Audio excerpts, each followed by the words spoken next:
KPU membuat 2 kolom ini motivasinya apa gitu? Motifnya apa motifnya? Ya. Harusnya kan walaupun ini simulasi, harusnya ya tetap 3 kolom.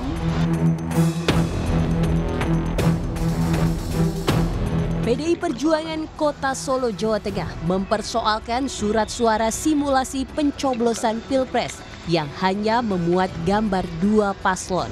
Pasalnya dinilai menyesatkan dan membingungkan pemilih. Padahal ada 3 pasangan calon presiden dan wakil presiden yang berkompetisi di Pilpres 14 Februari mendatang.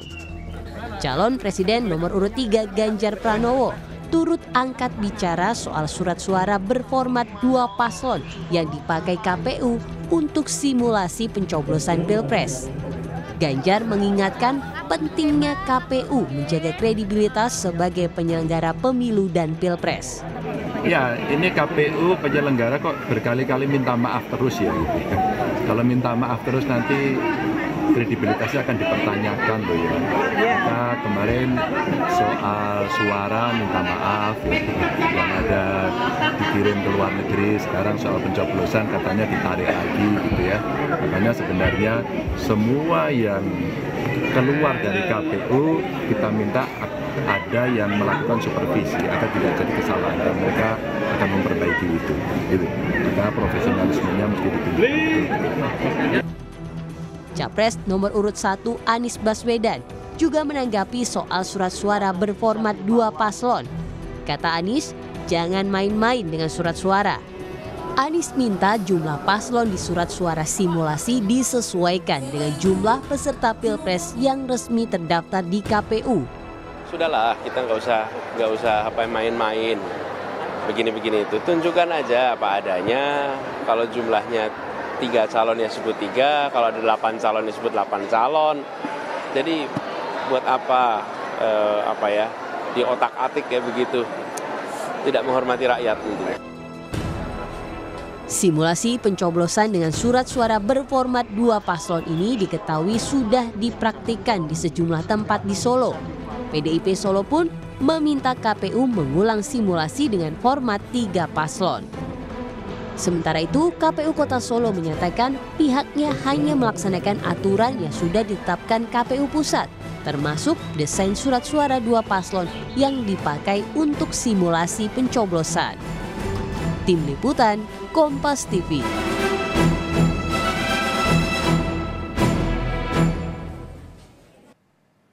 Saudara, publik menyoroti proses simulasi pencoblosan surat suara yang hanya menampilkan 2 kolom pasangan calon di Solo, Jawa Tengah. Hal ini dinilai bisa membingungkan para pemilih. Kita bahas bersama dengan anggota KPU periode 2017 hingga 2022 sekaligus pengamat pemilu, Mas Ilham Saputra yang telah bergabung bersama kami di Kompas Malam. Salam sehat Mas Ilham. Salam sehat Mas. Mas Ilham, kalau kita lihat nih KPU Kota Solo menyatakan bahwa hanya melaksanakan aturan yang sudah ditetapkan oleh KPU, termasuk desain surat suara 2 paslon nih yang dipakai untuk simulasi pencoblosan. Emang aturannya seperti itu ya Mas?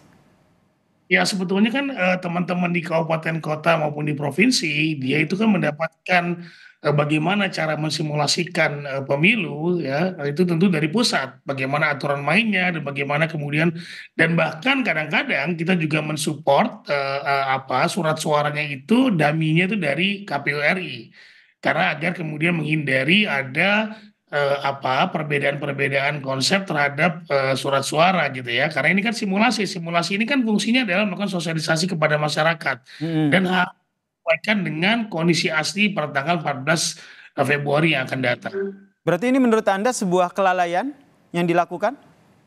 Nah ini tentu perlu diinvestigasi. Nah kalaupun kemudian ini dilakukan, pertama kita cari tahu dulu siapa yang melakukan ini, apakah ada unsur kesengajaan atau tidak, atau hanya human error seperti yang disampaikan oleh KPU RI ya, disampaikan oleh Pak Idam, salah seorang komisioner.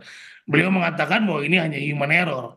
Tapi persoalannya kemudian tidak segampang itu mengatakan ini human error. Ini harus dilakukan investigasi menyeluruh apakah ada unsur kesengajaan.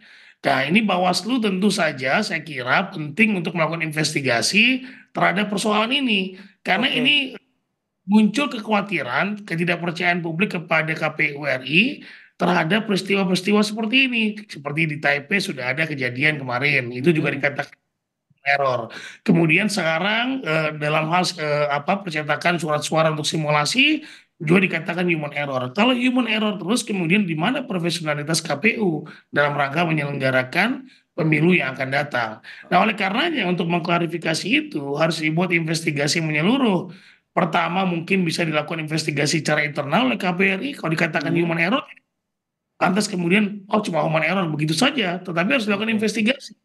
Ya, human Oke. error itu mana seperti itu. Kalau seperti yang tadi disampaikan, ada human error, kemudian nantinya ada investigasi. Ini akan berujung cukup dengan minta maaf, mohon maaf, ini adalah kesalahan, ini adalah human error, atau ada langkah tegas begitu berupa sanksi atau seperti apa?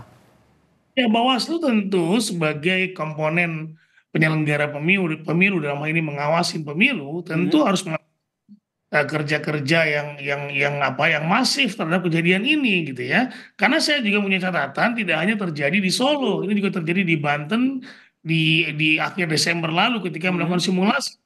Dan itu ada hanya dua pasangan calon gitu ya. Jadi saya sekali lagi menghimbau kepada KPU kalau dikatakan human error, yaitu harus dilakukan investigasi internal, siapa yang melakukan human error itu, dan apakah ada unsur kesengajaan atau tidak. Kemudian Bawaslu sebagai pengawas, tentu juga harus melakukan investigasi yang menyeluruh, apakah ini benar-benar human error, atau kemudian memang ini ada unsur kesengajaan. Ini Nah, jika ini bisa, maaf saya potong, ini bisa bermuara pada pemberian sanksi? bisa dilaporkan ke Dewan Kehormatan Penyelenggara Pemilu karena dianggap sebagai pelanggaran etik. Demikian. Oke, kemudian kalau ada yang mengajukan keberatan atau protes, nanti prosesnya akan seperti apa prosedurnya? Iya, bisa kemudian dilaporkan kepada Bawaslu apakah ini hanya unsur pelanggaran administratif atau kemudian nanti bisa diberikan masuk ke dalam unsur pidana gitu ya. Karena ini kan tentu menyesatkan ya dalam konteks sosialisasi dan tentu ada yang dirugikan. Maksudnya dua calon itu siapa saja gitu kan. Ini muncul polemik, pertanyaan-pertanyaan dari peserta simulasi tersebut.